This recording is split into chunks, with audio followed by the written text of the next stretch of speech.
billahi minasyaitonir rajim. Bismillahirrahmanirrahim.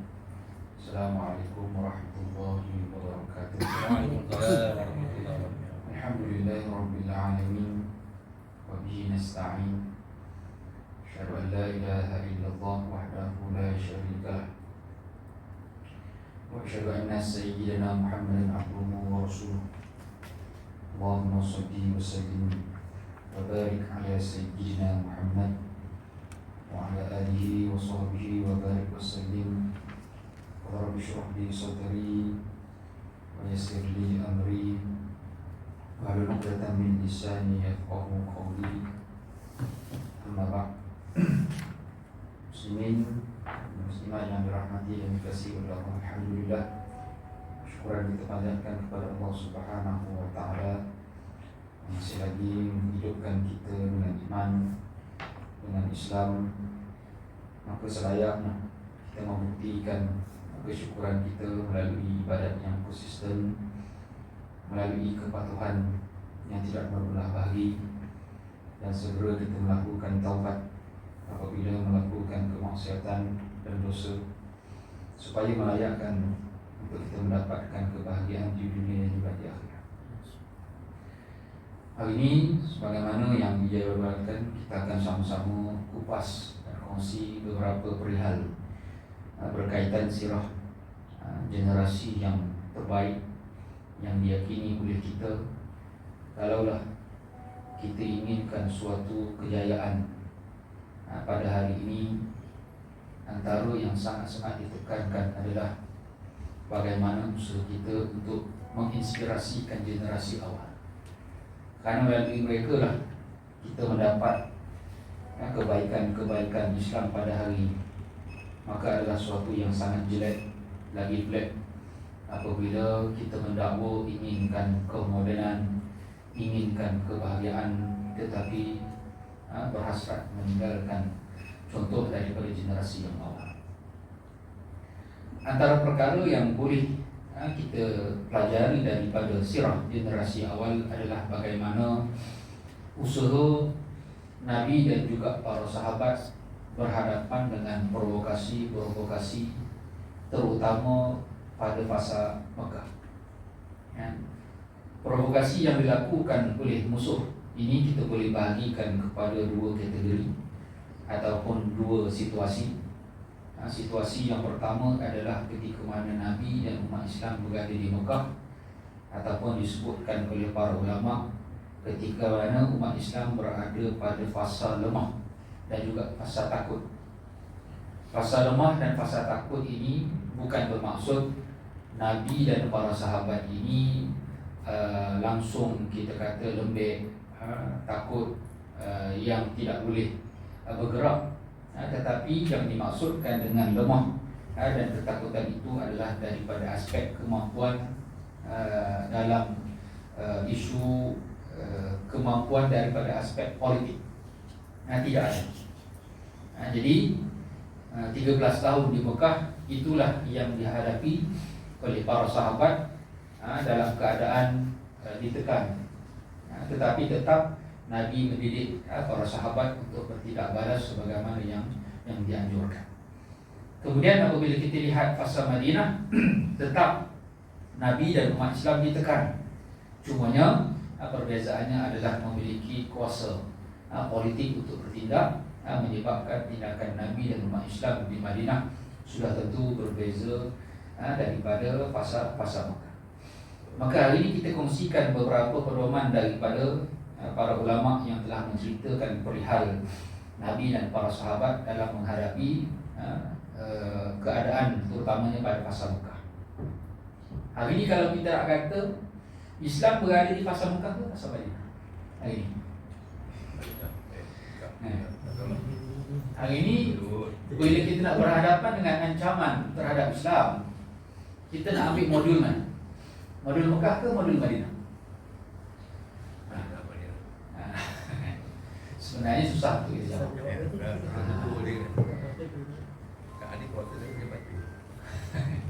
Daripada aspek, kalau kita kata kita ada kuasa, tanya balik, ya ke? Ya ke kita ada kuasa? Ada apa tak ada apa?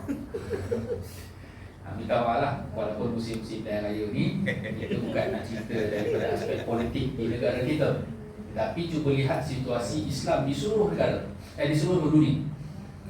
Dengan arus Islamfobia, bagaimana situasi di Eropah, kita boleh bayang umat Islam yang berada di Eropah, kondisi mereka untuk berhadapan dengan provokasi-provokasi daripada orang yang benci kepada Islam. Kita kena ambil modul daripada Mekah. Kerana memang jelas-jelas susah, dan memang kita tidak ada lokus standi, dan memang kita tidak mampu buat sesuatu kecuali bertahan sebagaimana Nabi dan para sahabat bertahan pasal Mekah.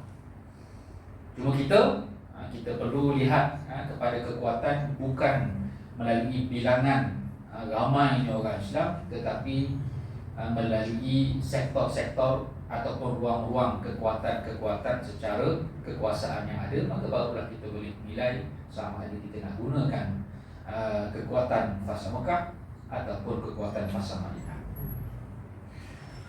Di Mekah, umat Islam sebenarnya kalau ikutkan mereka, terutama selepas keislaman Hamzah, selepas keislaman Sayyidina Umar Al-Khattab radhiyallahu ta'ala anhu, para sahabat sangat-sangat bersemangat. Kalau boleh, mereka bersedia untuk menzahirkan Islam ini, dan tak takut langsung dengan apa juga ancaman. Tak takut. Ada satu riwayat yang diceritakan dalam Al-Bidayah wan Nihayah, dan juga beberapa riwayat yang lain. Suatu hari Abu Bakar dengan Umar ni, bahasa mudah kita kata, provok Nabi. Abu Bakar kata, Nabi, kita kan dah ramai. Ini bukan Umar, ini Abu Bakar. Bermaksud Abu Bakar juga ada hasrat yang sedemikian. Kita kan dah ramai, kenapa kita tak zahirkan je keislaman kita? Agak-agak ramai waktu tu ada berapa orang? Dalam riwayat sebut waktu tu umat Islam ada seramai 38 orang. Berapa orang kira, kalau surau okey kan? Surau ni kalau nak start buat program, ada 30 orang datang, boleh lah buat program besar sikit kan? Masalah je kat Mekah, surau pun tak ada. Surau pun tak ada. Jadi Abu Bakar sebut, Umar sambut, bukankah kita berada di jalan kebenaran, dan mereka berada di jalan kebatilan? Habis kenapa kita nak sembunyi-sembunyi lagi? Saya nak Umar buat provok, tak tahu, memang win lah. Tapi aku jawab Nabi, bahasa kita kata, dah, kita tak ramai pun, 38 orang sikit je, lebih kurang macam tu lah. Bahawa Nabi menenangkan para sahabat supaya fahami situasi 30 itu adalah bilangan yang tak ramai, satu. Dan daripada aspek yang lain, langsung tak ada apa-apa jawatan. Kat Mekah apa jawatan Nabi? Paling kurang betul kampung tak ada. Nabi tak ada apa-apa jawatan. Nabi tidak ada apa-apa yang dipanggil standard dalam masyarakat. Tak ada langsung. Jadi macam mana kita pada hari ini kan, kalau kita nak buat sesuatu, langsung kita tidak ada lokus standard, susah. Paling kurang kalau kita kat kampung tu, kita jadi AJK, jawatan kuasa JKK ke kan.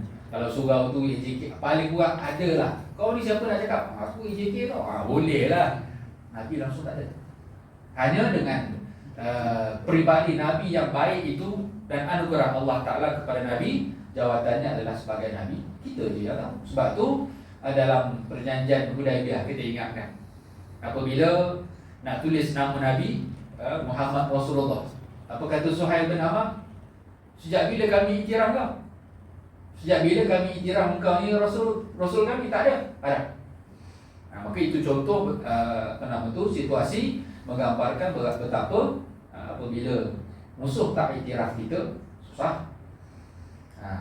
Tetapi daripada satu aspek yang lain, sebenarnya pengiktirafan itu berlaku, tetapi secara tidak sedar.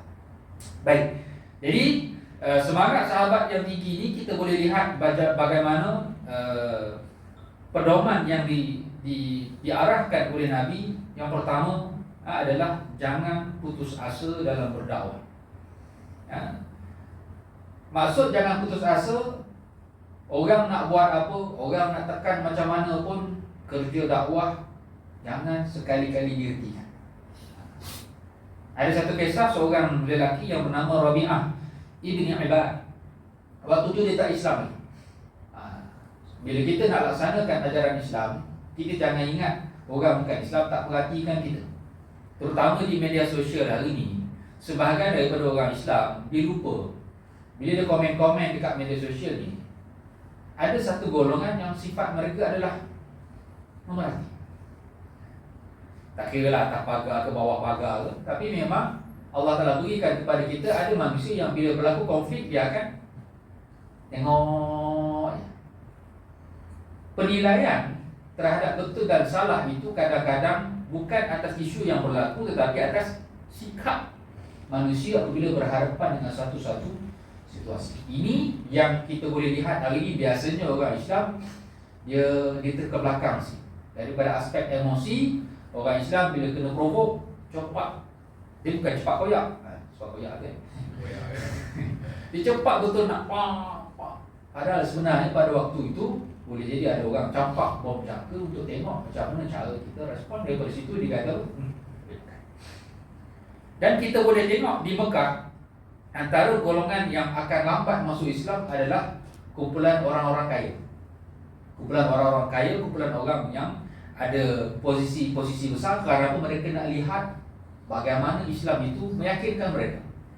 Daripada aspek praktikal, antaranya Abu Sufyan bin Al-Harb. Dia lawan, tetapi akhirnya dia masuk Islam juga. Tetapi kemasukannya dalam Islam apabila setelah mana melihat, oh betul lah, Islam boleh berjaya masuk Islam. Walaupun kita lihat macam bersifat material, tetapi itulah beza cara fikir orang yang berada pada kedudukan yang atas dengan orang yang berada di bawah. Maka Rabi'ah bin Ibad ni suatu hari di satu tempat nama Zilmajaz. Zilmajaz ni antara salah satu pasar di Mekah pada waktu itu. Maka dia nampak Nabi berdakwah ni, dan ada seorang lelaki yang duk follow Nabi dari belakang. Bila Nabi cakap, dia akan sambung. Tak payah dengar cakap dia, bohong dia. Nabi cakap dia jangan kata dah, tak payah, mamak ni macam-macam lah, pro. Bayangkan kita tengah ceramah, ada orang cakap, tak payah provoke lah, memang kat belakang. Cukup lah, tension ustaz nak ceramah kat depan. Nak dengar ceramah ke tak nak ni kan? Tension tu, tak percaya semua duduk sini. Tapi kat depan dia lah kita diuji macam mana nak kontrol. Bukan senang. Ada saya tengok seorang ustaz ni, dia ceramah kat belakang cakap, dia tegur. Lepas dia pula dia kena kejar sampai kereta, maki lama. Sebab orang tu bantu, dia boleh terima. Kalau ustaz pun dia tegur, ada. Jadi kita sakat tu je lah. Tapi Nabi ceramah kena provok. Maka Rabi'ah bin Ibad ni pelik. Pelik yang pertama, Muhammad ni dah kenapa? Agak kat siapa Muhammad tu? Abu Lahab, pakcik dia sendiri. Bayangkan yang follow kita tu pakcik kita. Mestilah susah untuk kita cakap. Kerana apa? Dia akan ada satu kredibiliti. Aku pakcik dia, aku tawar dia ni, berak dia punya basuh. Contoh, maka orang macam ni biasanya memang akan menghina kita level turun. Tetapi akhirnya Rabi'ah bin Ibad tengok kecekalan Nabi berdakwah, tak hiraukan langsung, tak reply pun, tak balas pun, tak cakap apa pun, biar je. Kerja Rabi'ah bin Ibad masuk Islam. Dan ini memang kerja dakwah yang memang makan masa yang sangat-sangat panjang. Kita tak tahu bila, kerana kita bukan Nabi. Dan hari ini kita cakap sikit pun, tetapi arus di luar ini sukar untuk kita benda. Tapi ini yang dilakukan oleh Nabi. Yang paling penting, jangan putus asa dalam berdakwah. Bila orang tak terima idea kita kata alhamdulillah lah, idea tak diterima sebab apa? Tak banyak kerja aku. Tetapi apakah mesti berhenti beri idea disebabkan idea kita ditolak? Tak boleh. Teruslah cari ruang, cari jalan. Kerana apa? Ini yang dilakukan oleh Nabi, terutama apabila berhadapan dengan macam-macam kecaman, bahkan bukan setakat kecaman sampai tahap burutan-burutan yang merosakkan kerja dakwah. Kemudian selain daripada tidak putus asa dalam berdakwah, menolak tawaran ataupun apa juga sogokan, yang ni memang banyaklah. Nabi sangat-sangat menerima banyak tawaran dan juga sogokan supaya Nabi tinggalkan kerja dakwah. Dan ini juga di antara perkara yang akan melemahkan golongan pendakwah. Memang sebab tu dalam bahasa Melayu sogokan ini kita sebut sebagai dedak. Dalam bahasa Melayu disebut sebagai dedak. Kenapa disebut sebagai dedak? Memang itu sifat dedak. Bagi makan, bagi makan, bagi makan sampai satu masa ambil sembelih. Kerana apa? Mesti bagi makan sampai kenyang. Bila matlamat tercapai dah tak nak pakai dah dia, ambil sembelih. Maksudnya kalau binatang tu bukan nak pakai lah, maksudnya dah sampai satu masa. Tetapi manusia daripada aspek sogokan, itulah fungsi sogokan yang sukar untuk difahami oleh sebahagian daripada kita, terutamanya menamakan tawaran dan sogokan ini dengan macam-macam nama lah. Ini musim-musim pilihan raya, memang kena faham dengan baik lah. Memang kena fahami dengan baik. Kerana apa? Takut ada orang yang dia tak faham maksud sogokan itu sebagaimana yang dianjurkan oleh agama. Tak silap Bank Islam pun sebut dia ada buat tampal dekat dia punya dinding kan. Tidak semua hadiah itu hadiah. Betul lah. Bagus juga Bank Islam kan. Memang betul pun tak semua hadiah itu hadiah. Kerana di dalam Al-Quran pun sendiri menyebutkan perihal rasuah itu dengan perkataan hadiah. Jadi ini kita semua mesti faham. Sebab itu di antara kisah yang masyhur adalah bagaimana sogokan ataupun tawaran daripada Al-Walid Ibn Al-Mughirah. Al-Walid ni sampai para ulama pun ada 2 surah yang cerita pasal Al-Walid, betapa Allah Ta'ala marah sangat kat dia. Antaranya surah Fussilat dan juga surah Al-Mudaththir. Memang Allah Ta'ala marah semua kat dia kerana apa? Provokasi yang dilakukan oleh dia terhadap Nabi memang sangat-sangat dahsyat. Tawarkan macam-macam kepada Nabi, dan Nabi hanya biarkan dia dengan tawaran dia kepada Nabi hanya bacakan surah Fussilat. Dibaca surah Fussilat menyebabkan terdiam. Daripada ayat pertama sampai ayat ke-13 terdiam dia. Kemudian lepas tu dia cakap lagi dan Nabi sambung lagi sampai habis surah Fussilat. Jadi kita boleh bacakan dengan surah Fussilat bagaimana ketegasan Nabi berhadapan dengan sogokan-sogokan yang datang daripada musuh. Yang ketiga di antara perkara yang boleh kita faham untuk berhadapan dengan provokasi adalah bersabar dengan celaan orang yang mencela. Antara sifat orang beriman Allah Ta'ala sebut apa? Wala yakhafuna lawmata la'im. Mereka tidak takut akan celaan orang yang mencela. Ada orang yang pernah tanya pada saya apa beza orang yang mencela ini dengan satu istilah ini dipanggil apa? Toxic positivity. Suasana toksik. Suasana yang toksik dengan cela. Daripada satu aspek ada persamaan tetapi memiliki perbezaan yang pelbagai lah. Orang yang mencela kok mana pun memang dia akan keluarkan ucapan-ucapan yang memang untuk downkan kita. Adapun toxic positivity, dia tak cela tapi ucapannya manis tapi sebenarnya toksik. Kau boleh buat, mesti boleh punya. Nampak macam best je. Tapi sebenarnya ucapan itu adalah toksik. Berbeza dengan cela. Kau memang tak boleh buat ni, tak payah nak cakap lah. Kau memang takkan boleh berjaya. Ini toksik. Ini memang cela. Jadi ada perbezaan yang ketal. Cuma apabila sebut bersabar dengan celaan, para ulama sebutkan apa maksud bersabar dengan celaan orang yang melawan kita. Yang pertama, bersabar itu tak semestinya kita duduk kat situ. Maksud bersabar juga adalah dengan berhijrah. Ada orang cela kita, tak semestinya kita bersabar tu duduk kat situ. Dan memang berlaku pun. Sebagai daripada para sahabat, bila tanya kepada Nabi, kami nak buat macam ni. Apa kata Nabi? Sabran ya ala yasir. Sabarlah, tenanglah. Fa inna mau'idukumul jannah. Allah dah janjikan kalian syurga. Kepada Bilal, kepada sahabat-sahabat dalam kalangan hamba ataupun mereka yang berada pada kedudukan yang rendah pada waktu itu, memang Nabi nasihatkan sabar. Kenapa? Nabi tak ada kuasa kepada mereka dan mereka sendiri pun tidak memiliki kuasa ke atas diri mereka. Jadi nak buat macam mana? Sabar. Yang syahid, maka mudah-mudahan masuk syurga. Mudah-mudahan diberikan kan. Tapi bagi sahabat-sahabat yang boleh lari, Nabi kata apa? Keluarlah, lari. Pergilah ke tempat yang boleh melindungi kalian. Ya. Jadi sahabat-sahabat berhijrahlah ke Habsyah. Kata Nabi pada waktu itu ada tempat dia orang kafir, dia bukan Islam tapi dia baik, dia sangat adil, maka pergilah kalian berlindung kat sana. Dari satu aspek, kalau kita tak tahan tempat kita berada tu, maksudnya pergilah tempat lain. Bukan bermaksud sepanjang masa bila kita bawa benda betul, kita kena stay kat situ ikut kekuatan masing-masing. Saya tak mampu, maka ada keizinan dalam Islam untuk kita angkat kaki beransur ke tempat yang lain. Tetapi kena faham poin yang pertama tadi, jangan putus asa.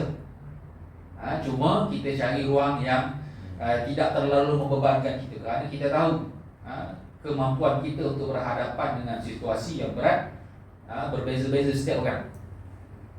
Kan baru-baru ni topik tentang apa nama tu, orang yang duduk di bandar berhijrah ke kampung, lepas tu patah balik ke bandar kan. Kerana apa? Kekuatan orang kampung dan kekuatan orang bandar tak sama. Kita tengok orang kampung macam senang dia duduk kan. Alah kau buat apa pun kan. Pagi tanam ubi, lepas tu siram, lepas tu balik ke rumah tunggu ubi. Ingat-ingat senang macam senang je duduk kampung. Akhirnya 2 bulan duduk kampung, balik semua ke bandar. Kerana apa? Itulah namanya level kemampuan orang kampung dan orang bandar memang tak sama. Orang kampung dengan kehidupan macam tu, mereka dah biasa dan mereka memiliki satu mental yang berbeza dengan orang di bandar. Yang boleh jadi orang kampung kalau duduk bandar pun tak tahan. Orang tua-tua yang biasa duduk kampung ajak duduk bandar, berapa lama dia tahan? Hari 2 je dah mak nak balik kebun dengan bunga apa semua. Dia lagi enjoy hidup macam tu. Kita tak ada kerjanya dan lagi kebun tengah mana. Telefon mak pukul 11 tengah, mak kat mana? Baru balik kebun. Mak panas ni. Macam tu lah macam mana. Tapi dia enjoy. Kita pukul 8, mak panas. Jadi itu betapa bezanya kehidupan orang kampung dengan orang bandar, menyebabkan tak boleh kita nak main bedah kecuali memahami. Sebab itu kenapa waktu kecil Nabi dihantar ke perkampungan Bani Sa'ad, kedudukan kampung yang dekat dengan kawasan Hudaybiyah di sana. Nabi diasuh kerana apa? Pada waktu tu memang kehidupan di bandar ni, siapa duduk bandar terkena virus memang akan jadi lebih. Jadi situasi pada waktu itu nak kuatkan budak-budak ni dihantar kampung. Bagi jadi sempat kejap tengok video Azri Walter. Dia dah jadi trend hari ni kan. Memang okey lah, respect lah dia. Dia kata apa, kenapa budak-budak hari ni lembek? Dia kata masa kecil jatuh sikit mak angkat. Bukanlah kita kata baby itu jatuh biar dah. Maksudnya umur yang dia dah besar sikit, kalau jatuh tu terutama di budak lelaki, pandai-pandailah kita adjust untuk ada beberapa ketika untuk dia bangkit sendiri. Kena kecil. Ada beberapa poin lagi lah yang boleh jadi betul juga. Kerana itu yang telah dilakukan oleh Nabi ataupun terhadap Nabi, bahawa waktu kecil dia dihantar ke kampung kerana kehidupan di kampung adalah kehidupan yang melesat. Macam mana tak lembik budak hari ni? Gadget sepanjang masa. Gadget. Lepas tu suruh lari. Memang barisan lah. Tak boleh. Ada orang yang beranggapan kalau tak bagi gadget, nanti dia akan buat macam-macam perangai. Dan macam itulah cara budak belajar. Kalau kita letak gadget, dia akan jadi mati kutu, dia tak tahu nak buat apa. Bila dia tak tahu nak buat apa, waktu tu lah otak dia akan tidak fikir, buat ni. Ada orang dia tak suka. Kerana budak kalau dia buat perangai, habis rumah dia contek. Tapi macam itulah cara budak menjadi kuat bila dia besar. Jadi sebab itu mesti memahami maksud bersabar dengan celaan tadi itu, dengan maksud yang pertama bertahan dengan apa yang diancam kita sampailah Allah Taala takdirkan kita syahid ataupun akhirnya kita berjaya lepas apa nama tu ujian tersebut, ataupun kita berhijrah ke tempat yang lebih selamat. Itu pun hijrah ke Habsyah ceritanya sangat panjang lah yang kita boleh fahami. Hijrah ke Habsyah itu tak semudah sahabat-sahabat duduk kat sana enjoy, tak. Sahabat-sahabat tu masing-masing sentiasa fikir macam mana nak patah balik ke Mekah, macam mana nak patah balik ke Mekah, kerana mereka juga memahami tuntutan dakwah selain daripada tuntutan untuk mereka berniaga dan mendapatkan kehidupan yang baik daripada aspek ekonomi. Antara sahabat yang berhijrah ke Habsyah, tak silap saya, Abdurrahman bin Auf. Kemudian patah balik semula ke Mekah dan berhijrah ke Madinah lah. Abdurrahman bin Auf tak Islam. Selain daripada Uthman bin Affan. Uthman bin Affan pun hijrah ke Habsyah, patah balik sebelum ke Mekah. Kemudian berhijrah ke Madinah. Yang best Abdurrahman bin Auf, Mekah kaya, pergi ke Madinah miskin, kemudian kaya balik. Memang dipanggil sebagai jutawan zuhud. Memang kaya-kaya tapi zuhud. Dalam kisah perang Tabuk, bila Nabi announce kan, minta derma untuk sumbangan peperangan, maka semua sahabat sedekah. Kisah yang masyhur, Abu Bakar sedekahkan seluruh harta dia. Sayyidina Umar, aku tak mampu buat macam Abu Bakar, tak mampu. Aku hanya berjaya boleh bagi separuh daripada harta aku sahaja. Sayyidina Uthman bagi macam-macam. Sampai Nabi doakan Sayyidina Uthman daripada Isyak sampai subuh. Punya hargai Sayyidina Uthman. Ada seorang lagi sahabat, Abdurrahman bin Auf. Cuma saya tak ingat spesifik angka, tetapi jumlah tu besar. Lebih kurang 1,000 ekor unta, 1,500 ekor kuda, dan wang dinar yang beribu-ribu. Sampai Sayyidina Umar risau, mengadu kepada Nabi, banyak sangat Abdurrahman bin Auf bagi ni. Dia ada duit tak? Takut-takut tak ada ditinggalkan untuk anak bini dia. Maka Nabi panggil Abdurrahman bin Auf, Abdurrahman, banyak kau bagi ni, apa yang kau tinggalkan untuk anak bini kau? Apa Abdurrahman jawab? Oh, sama-sama. Kalau aku bagi 1,000 ekor unta, kat rumah ada 1,000 ekor unta. Jawapan itu menyebabkan Nabi terdiam dan sahabat pun doakan kebaikan. Bagi 10 biji kereta, kat rumah ada 10 biji kereta lagi. Macam tu lah. Memang kaya sungguh. Maksudnya harta yang dibagi oleh Abdurrahman bin Auf tu separuh. Dan harta punya separuh tu sangat-sangat banyak. Tetapi kehidupan Abdurrahman bin Auf, Masya Allah, sangat-sangat. Ada masa nanti tuan-tuan study cerita pasal Abdurrahman bin Auf, kerana Abdurrahman bin Auf ni 2 kali dapat tawaran khalifah. Pada zaman Sayyidina Umar dan juga Sayyidina Abu Bakar. Sayyidina Umar sendiri memang tawarkan supaya antara individu yang akan gantikan dia sebagai khalifah adalah Abdurrahman bin Auf. Maka pergi masuk mesyuarat tu, lebih kurang 6 orang sahabat ahli Badar. Abdurrahman bin Auf daripada awal lagi isyah aku tali diri. Daripada awal lagi isyah aku tali diri. Maka tak terpilih, tak calonkan. Dan kali kedua, Sayyidina Uthman bin Affan sendiri tulis surat bahawa kalau aku tak ada nanti, lepas ni engkau yang akan gantikan aku. Dan ada riwayat yang sebut Sayyidina Uthman bagi tahu dia punya hasrat untuk Abdurrahman bin Auf gantikan dia tu dalam tempoh yang lama, lebih kurang 5 tahun ataupun 4 tahun sebelum dia disyahid. Apa yang berlaku? Abdurrahman bin Auf berdoa depan Kaabah. Lebih kurang mafhum maksud doa dia, ya Allah, kalaulah betul hasrat Uthman untuk aku jadi khalifah, matikan aku sebelum Sayyidina Uthman turun.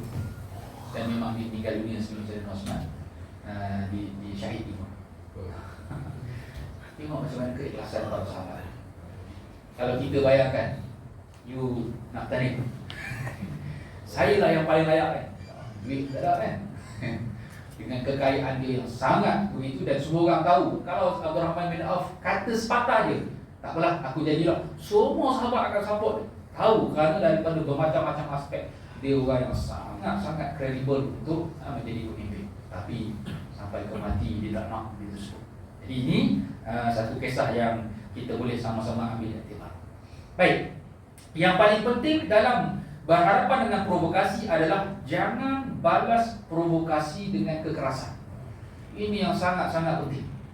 Kerana hari ini sebahagian daripada kita bila orang provok ni, dia kira nak naik tangan, dia kira nak naik kaki, dia kira nak orang kata mecah saja. Dia kira nak sedangkan kita akan dapati betapa banyak kisah Nabi dan para sahabat, terutama pasal Mekah lah. Bukan bermaksud pasal Madinah, bila orang cabar Nabi maki haman orang, tak. Antara persamaan pasal Mekah dan pasal Madinah bila berhadapan dengan provokasi adalah tetap Nabi tenang dan siasat, kemudian buat tindakan yang adil terhadap provokasi-provokasi yang berlaku. Cuma bezanya masa di Mekah tak ada kuasa, di Madinah ada kuasa. Maka bila di Madinah terbukti provokasi itu betul, maka Nabi akan buat tindakan lanjut. Antaranya perang, antaranya sekat, antaranya macam-macam lah. Terutamanya provokasi yang dibuat oleh orang Yahudi dan juga orang munafik. Tetapi kita akan dapati provokasi yang dibuat oleh orang munafik lagi dahsyat cara Nabi dan para sahabat sabar. Lama. Berapa lama Nabi bertahan dengan provokasi Abdullah bin Ubay? Lama sangat-sangat. Dan provokasi yang dibuat oleh Abdullah bin Ubay bukan biasa-biasa ancamannya kepada negara. Ancaman dalam perang Badar sebenarnya dah bermula, tetapi kisah itu tak masyhur sangat. Yang masyhur dalam kisah perang Uhud. Sampai tarik 300 orang tentera dalam perang. Ini kalau ikut dosa besar. Tapi apa hukuman yang diberikan kepada Abdullah bin Ubay? Tak ada. Sebab tu akhirnya dalam perang Khaybar, Nabi ketatkan sungguh-sungguh syarat untuk join perang. Orang munafik tak ada cadah untuk join perang. Start daripada perang Khaybar, perang Tabuk tak ada cadah seorang. Kerana apa? Nabi belajar daripada provokasi-provokasi yang dibuat dan Nabi kemahkan lagi pertahanan. Tapi tak kena apa-apa tindakan pun Abdullah bin Ubay. Kita tengok macam mana yang kita kata bila ada puasa, tetap Nabi tidak menggunakan puasa semata-mata untuk lawan provokasi dengan kekuasaan. Tak. Tetap Nabi nilai dengan adil dan dengan penuh kesabaran. Antara kisah sahabat yang masyhur dalam berhadapan dengan provokasi ada dua. Baik. Sikit. Habis masa kan? Sikit. Kita ambil satu lah, iaitu Mus'ab bin Umair. Mus'ab bin Umair antara sahabat yang dihantar ke Madinah untuk berdakwah sebelum hijrah. Dia orang pertama hijrah. Selepas mana perjanjian Aqabah yang pertama, maka Nabi hantar Mus'ab bin Umair di sana tolong dakwah kepada orang kampung kat sana, ditemani oleh As'ad bin Zurarah. Waktu ni antara ancaman besar kepada Mus'ab adalah dua orang sahabat besar. Waktu tu belum jadi sahabat lagi lah, iaitulah Usaid bin Hudayr dan Sa'ad bin Mu'az. Ini dua pemimpin besar daripada suku Aus. Dan mereka bukan biasa-biasa. Bila tahu Mus'ab datang ke kampung buat kecoh, mereka dah isytihar perang. Kata Usaid bin Hudayr, kalau aku jumpa Mamat ni, memang aku akan bunuh. Itu ancaman yang diberikan oleh orang waktu tu. Mereka menganggap Mus'ab ni ancaman lah. Kerana apa? Menyebarkan ajaran sesat kepada orang kampung. Apa kata Usaid? Ajak orang kampung boleh lah. Ajak orang kampung yang tak reti apa, benda bodoh kau ajak, boleh lah. Dia menganggap ajaran Nabi waktu tu adalah ajaran yang bodoh. Dan memang pun sampai hari ini pun kita masih lagi diberikan ancaman yang sama. Bila kita ajak orang kepada Islam, kita dituduh mengajak orang kepada benda-benda bodoh. Tapi tengok macam mana ketenangan Mus'ab bin Umair dengan maklumat daripada As'ad bin Zurarah. Kata As'ad, ni dua orang ni, kalau kau boleh Islamkan dia orang ni, satu kampung tak masuk Islam. Satu kampung tak masuk Islam. Tapi apa ancamannya? Memang datang menjumpa Mus'ab, pegang tombak, pegang pedang. Bahasanya, kau berani masuk kampung aku? Macam tu. Kita ada. Kalau mungkin aku Sabah Sarawak, mungkin ada ancaman tu rasa-rasanya.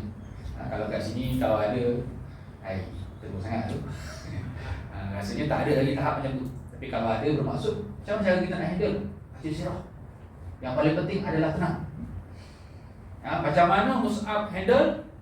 Maka bila datang je Usaid bin Hudayr, maka Mus'ab sebut mereka. Waktu tu dah kena saurah. Kau masuk siapa? Tapi kata Mus'ab, Tuan, macam ni lah. Apa kata Tuan bagi saya masa sikit, saya sampaikan apa yang saya nak, kemudian Tuan nilai. Tuan nilai. Dan kena ingat, tone bahasa nak berhadapan dengan orang yang bagi provok ni pun penting. Kadang-kadang ada orang yang bila provok, kita nak balas tu, kita tak gunakan tone suara yang betul, menyebabkan memang takkan jadi. Di pedoman yang kalau tanya di psikologi, kalau orang guna pitching tinggi, kita guna pitching paling lah. Oi, dia macam tu kan. Memang dia akan berkesan. Tapi kena praktik sampai berjaya lah, bukan sekali itu. Jadi kerana orang yang provok ni tak sama level kan, ada macam-macam itu. Tapi itu pedoman dia. Kalau orang bagi hal tinggi, sebab tu pergaduhan suami isteri susah. Kenapa? Kerana bila orang masuk gear 1, dia masuk gear 2, masuk gear 2, masuk gear 3, dia makin tambah gear. Memang tak selesai, memang takkan jadi. Tapi itulah pedomannya. Maka bila Ustaz guna level tinggi, maka Ustaz guna tu paling rendah. Saudara, bagi kami peluang cakap sekejap, tak apa. So Tuan nilai, kalau apa yang kami cakap ni baik, Tuan terimalah. Tapi kalau rasa apa yang kami cakap ni tak betul, tak payah Tuan halau, kami akan keluar sikit. Macam mana? Menyebabkan Ustaz jadi macam, okey? Dah, cakap, cepat. Apa yang berlaku? Dah habis cakap. Kata Ustaz, ini ke yang kau nak ajar aku? Kalau macam tu aku nak ikutlah. Saya terus salah. Sebab tu kita orang Islam kena sabar sikit.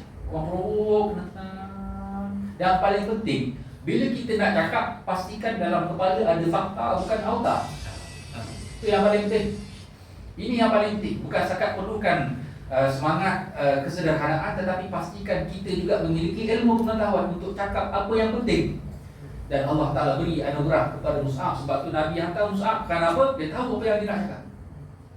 Akhirnya ni ke? Kalau macam tu apa ikutlah. Maka lepas berjaya Islam kan Ustaz bin Huda, dia kata ada seorang lagi. Ni yang seorang lagi ni kalau nak panggil macam tu saya tak boleh. Sebab tak sempat nak cerita. Tapi mereka buat trik menyebabkan Sa'ad bin Mu'az macam datang secara tergesa-gesa, seakan-akan dapat satu berita cemas. Kata Usaid, dia nak bunuh saudara kau, menyebabkan kurang ajar budak ni pergi ni mana? Sembang elok dia. Sembang elok dia Mus'ab dengan As'ad. Kerana As'ad bin Zurarah ini sepupu dengan Sa'ad bin Mu'az. Sepupu. Jadi menyebabkan walaupun dia tahu dia ni dah terpesong ajaran dia daripada ajaran yang lain, tapi tetap sentimen kabilah itu tinggi. Bila tengok menyembang elok je, punya dah kena game lah. Itu trik nak pancing orang yang macam. Akhirnya juga dibuat benda yang sama, gunakan nada yang rendah. Akhirnya bila cakap, akhirnya dia masuk Islam. Bila masuk Islam, dia tanya macam mana aku nak ikut ajaran kau. Orang masuk Islam senang je. Yang pertama kena mandi wajib, ataupun ucap 2 kalimah syahadah, kemudian mandi wajib, kemudian solat 2 rakaat. Solat 2 rakaat, solat yang sekadarnya lah, ajar yang paling basic lah. Jangan ajar Fatihah pula waktu tu kan, memang susah lah dia kan. Jadi bila dah masuk Islam, maka apa kata 2 orang tadi ni, jom ikut aku di kampung. Akhirnya bila balik kampung, dia panggil semua orang kampung, apa pandangan korang tentang aku? Mestilah bila ketua tanya kan, ketua yang baik, aku takkan halalkan korang jumpa aku kecuali korang semua beriman dengan ajaran aku. Bagi satu kampung masuk Islam. Akhirnya lepas daripada peristiwa perjanjian Aqabah yang pertama berbawa kepada perjanjian Aqabah yang kedua, kerana apa? Dah ramai, dah ratusan orang yang masuk Islam di Madinah. Sebab tu perjanjian Aqabah yang kedua lebih kurang 83 orang pergi ke Mekah. Bukan 83 orang ni baru nak masuk Islam, tapi 83 orang yang pergi sebab apa? Jemput Nabi, jom ikut kami pergi ke Madinah. Kerana di Madinah ramai. Waktu tu Yasrib lah, ramai lagi yang dah masuk Islam kat sana. Pengajaran dia apa? Bila kita tenang, berhadapan dengan provokasi, mudah-mudahan akan ada hasil jangka masa panjang yang lebih baik. Termasuklah peristiwa perjanjian Hudaibiyah. Perjanjian Hudaibiyah adalah peristiwa kemenangan pembukaan kota Mekah, disebabkan Nabi bertahan dengan provokasi jangka masa pendek, tetapi untuk mendapatkan bahagian kemenangan jangka masa panjang. Tapi kena ingatlah, mesti ada pengetahuan. Bukan buat je lah, tak. Mesti dah ada aim. Macam orang nak berniaga lah kan, dah ada target dah, 100,000 kat mana pun nak dapatkan 100,000 juga.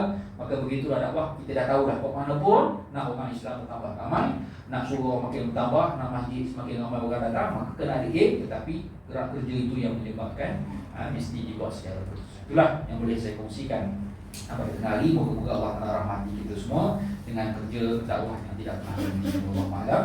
Assalamualaikum warahmatullahi wabarakatuh. Waalaikumsalam.